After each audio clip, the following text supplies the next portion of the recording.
Could you tell me exactly what the capabilities of the hardware are?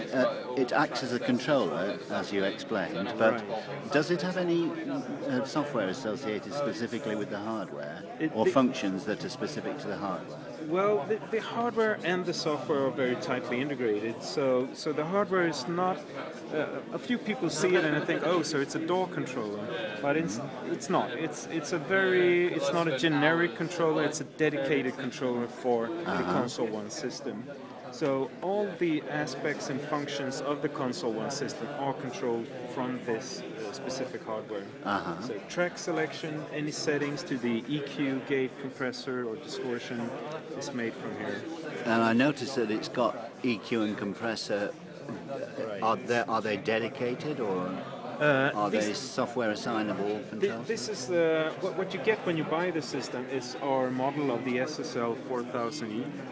So the EQ and compressor and the gate and the distortion and the high and low cut filters are modeled off that specific console. And always available on the hardware controller? Yes, exactly. So they're not software assignable controls as such, they're dedicated to controlling that specific function of that plugin? Exactly. And that's pretty much the point, to have it very much, as you can see, all the names of the functions are screen printed on the actual hardware. So you always know where you stand. You know you can put your hand on your EQ, on your compressor controls. That is very much the core idea. And what does the shape control?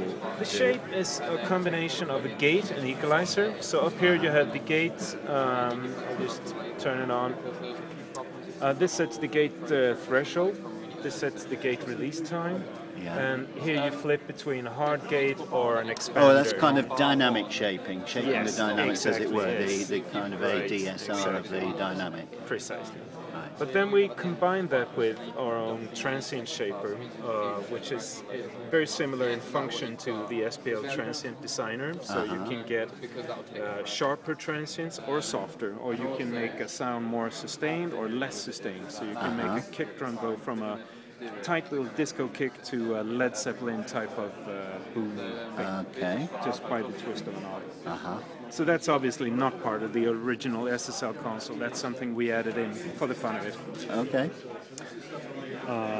So yeah, right. So that's what you get. In the future there will be more channels like this.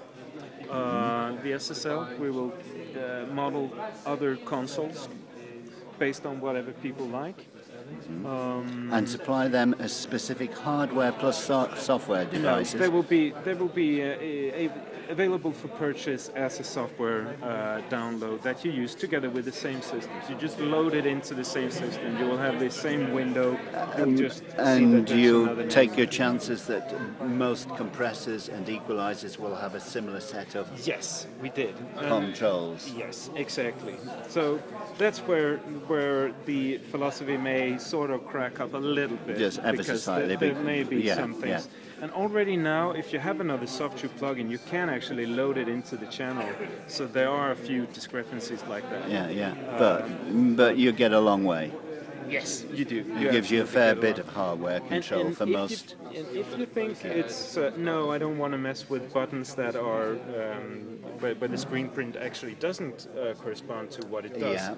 Well, you can just turn it down, use the plugin just the way you do today. It doesn't take anything away from that. You can you always go back to that. Always have the mouse and keyboard and all that. So if you find that annoying, or if there are even functions that are not available or accessible from the Console 1 hardware, then you have that at all times. Well, thank you again. No worries.